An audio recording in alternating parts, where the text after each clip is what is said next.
ফিরলাম বিরতির পর।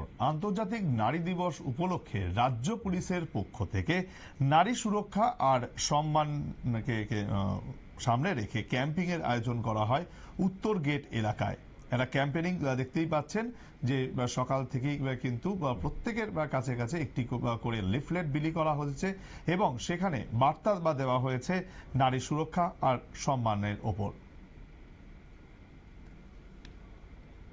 आज हमने इंटरनेशनल वीमेंस डे के ओकेजन पे नारी सुरक्षा सम्मान कैंपेन शुरू किया है।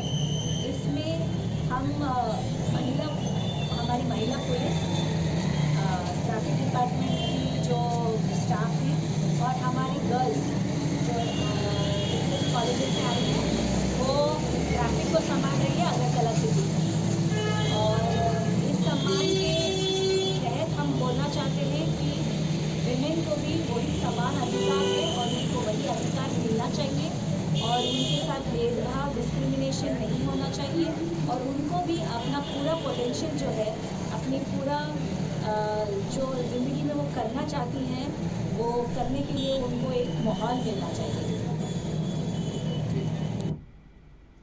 শুনতেই পেলেন নারী সম্মাননা এবং তার সঙ্গে হচ্ছে সুরক্ষা, সেটার উপর সামনে রেখেই কিন্তু ত্রিপুরা পুলিশের উদ্যোগে এই ক্যাম্পেনিং এর আয়োজন করা হয় আজ উত্তর গেট এলাকায়। সময় আরো একটি বিরতির, সঙ্গে থাকুন।